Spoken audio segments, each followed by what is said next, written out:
नत्वा जिनेन्द्रं गतसर्वदोषं सर्वज्ञदेवं हितदर्शकं च श्रीजैन सिद्धांत प्रवेशिकेयं विरचते सवल्पधियां हिताय। श्री जैन सिद्धांत प्रवेशिका में हम जीव के असाधारण भावों की चर्चा कर रहे थे। अब तक हमने औपशमिक भाव, छायिक भाव, छायक्षमिक भाव और औदायिक भावों की चर्चा कर ली थी। आज हम पांचवा असाधारण भाव परिणामिक भाव की चर्चा करेंगे। परिणामिक भाव के 3 भेद होते हैं, जीवत्व, भव्यत्व और अभव्यत्व। इनमें जो जीवत्व है उसका अर्थ है चैतन्य। यह शक्ति आत्मा की स्वाभाविक है। जीवत्व में कर्म के उदय आदि की अपेक्षा नहीं होती है, इसलिए यह परिणामिक होता है, कर्म मुक्त होता है। और जो भव्यत्व है, जिस आत्मा में रत्नत्रय के प्रकट करने की योग्यता है, उसमें वो भव्य है। और जिसमें इस प्रकार की योग्यता नहीं है रत्नत्रय प्रकट करने की, वह अभव्य है। इन दोनों परिणामिक भावों भव्य और अभव्य में से जिनमें एक होता है उसमें दूसरा नहीं होता है। यानी यदि जीव भव्य होगा तो वो अभव्य नहीं होगा, और यदि अभव्य होगा तो वो भव्य नहीं होगा। इसके अलावा हम और भी देखते हैं कि जीव में अस्तित्व, प्रदेशत्व, अन्यत्व, नित्यत्व आदि परिणामिक भाव भी होते हैं, क्योंकि ये कर्म निरपेक्ष हैं, कर्मों से मुक्त हैं। परंतु अन्य द्रव्यों में भी ये पाए जाते हैं। इसलिए असाधारण परिणामिक भाव जीव के 3 ही होते हैं। इस तरह से हमने जीव के असाधारण 5 भाव पढ़े और उनके कुल 53 भेद पढ़े। औपशमिक भाव के 2 भेद, छायिक भाव के 9 भेद, छायक्षमिक भाव के 18 भेद, औदायिक भाव के 21 भेद और परिणामिक भाव के 3 भेद, कुल मिलाकर 53 भेद। अब कुछ इसमें अध्यात्म की चर्चा करते हैं। जैसे दर्पण के सामने रंग बिरंगी चीज रखी है, शीशे में तरह तरह के रंग नजर आ रहे हैं। वह जो रंग नजर आ रहे हैं वो शीशे का अपना स्वभाव नहीं है। जो शीशा या दर्पण का स्वभाव है वो तो एकदम स्वच्छ है। इसी प्रकार जो आत्मा को स्वच्छ देखने वाली दृष्टि है वह परिणामिक भाव है। यानी आत्मा जो है दर्पण के समान स्वच्छ है। जो दृष्टि स्वच्छता को ग्रहण न करके, यानी कि जिस जीव की दृष्टि अपनी आत्मा की स्वच्छता को ग्रहण न करके उसके रंगों को अर्थात विकारी परिणामों को ग्रहण करता है, वह औदायिक भाव होता है। ऐसे जीव के भाव औदायिक भाव होते हैं, जो कर्म के उदय से बनते हैं। जो कर्म के उदय से स्वरूप बनता है उसे वो अपना मानता है। राग, देश, मोह, क्रोध, मान, माया, लोभ, राग में रागी, देश में देशी और क्रोध में क्रोधी। इसी तरह से अन्य भी लगा लेना।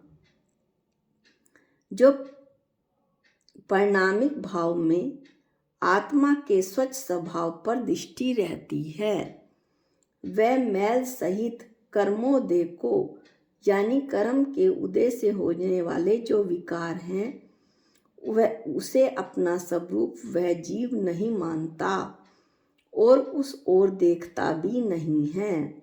उसकी तो दृष्टि आत्मा के स्वच्छ स्वभाव पर ही रहती है।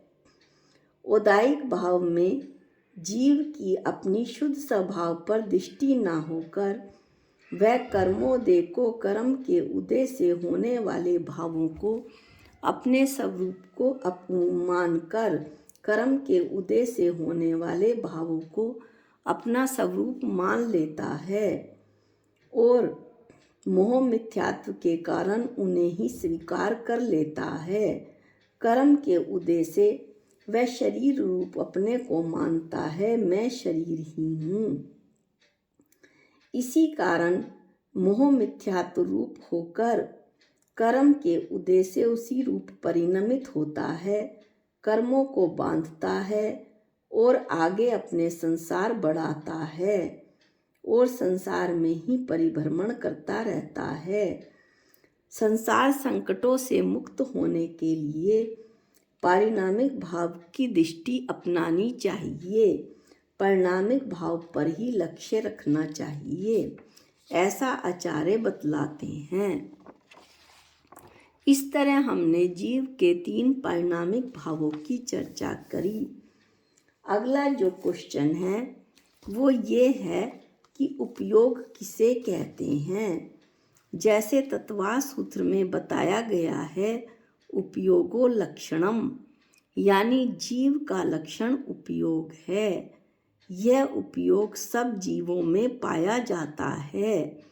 जीव के सिवा उपयोग अन्य द्रव्यों में नहीं पाया जाता और चैतन्य गुण के साथ संबंध रखने वाले जीव के परिणाम को उपयोग कहते हैं। इसकी एक और परिभाषा ऐसे है कि जीव के लक्षण रूप चैतन्य अनुविधायी परिणाम को उपयोग कहते हैं, यानी चेतन गुण के साथ जिसका संबंध हो, ऐसा जो जीव का परिणमन हो, उसे उपयोग कहते हैं।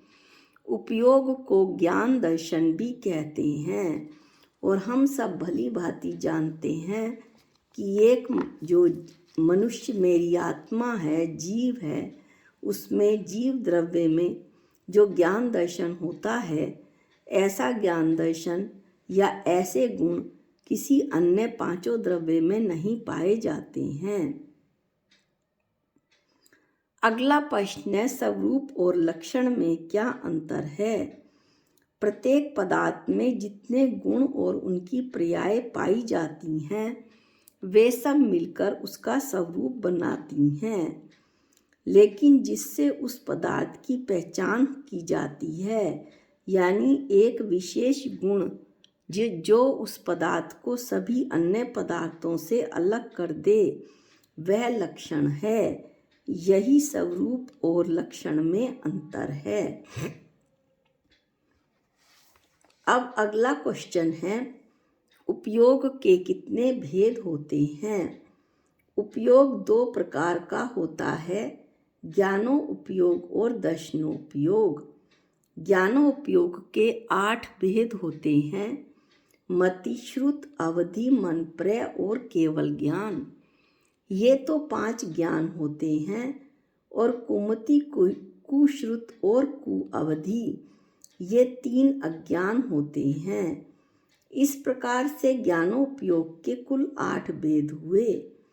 दर्शनोपयोग के 4 भेद होते हैं, चक्षु दर्शन, अचक्षु दर्शन, अवधि दर्शन और केवल दर्शन। यहाँ पर जो दर्शन है वो अनाकार होता है, निराकार, बिना आकार वाला, निर्विकल्प, इसमें कोई भेद नहीं होता। दर्शन में सिर्फ सामान्य अवलोकन होता है, कोई भी वस्तु का आकार नहीं आता। जबकि ज्ञान जो होता है वो साकार होता है, आकार सहित होता है, सविकल्प होता है, भेद रूप होता है, इसमें विशेष ग्रहण होता है। दर्शन में सामान्य ग्रहण होता है और इसमें विशेष ग्रहण होता है। दर्शन और ज्ञान में साकार और अनाकार का भेद है। यानी जो दर्शन है वो तो अनाकार है, निराकार है, और ज्ञान साकार है। पदार्थ का आकार न लेकर जो सामान्य ग्रहण होता है वह दर्शन है। इसका कारण ये है कि एक पदार्थ से हटकर जब आत्मा दूसरे पदार्थ को जानने के लिए अभिमुख होती है, तो जब पदार्थ और इंद्रियों का संबंध होता है तो वस्तु के आकार वगैरह का ग्रहण नहीं होता है। अतः जो दर्शन होता है वो निराकार होता है, आकार रहित होता है। दर्शन होने के पश्चात पदार्थ के आकार वगैरह को जब पदार्थ के आकार वगैरह को जाना जाता है तो उसे ज्ञान कहते हैं। इसमें एक समझने की बात यह है कि जो छद्मस्त जीव है 12वें गुण स्थान वाले, उनमें तो दर्शन के पश्चात ज्ञान होता है, क्योंकि जो छद्मस्त जीव है वो पदार्थों को क्रम से जानता है, क्रम से जानता है, एक के बाद एक। किंतु जो केवली भगवान हैं उनके दर्शन और ज्ञान एक साथ होते हैं। अब आगे भी कई महत्वपूर्ण प्रश्न हैं जिनकी चर्चा हम अगले वीडियो में करेंगे। आज के लिए इतना ही। जा वाणी के ज्ञान से सूझे लोकालोक, जो वाणी मस्तक नमो सदा देत हूँ धोख। हे जिनवाणी भारती तो है जपूं दिन रैन, जो तेरी शरणागते वो पावे सुख चैन। सबको जय जिनेंद्र।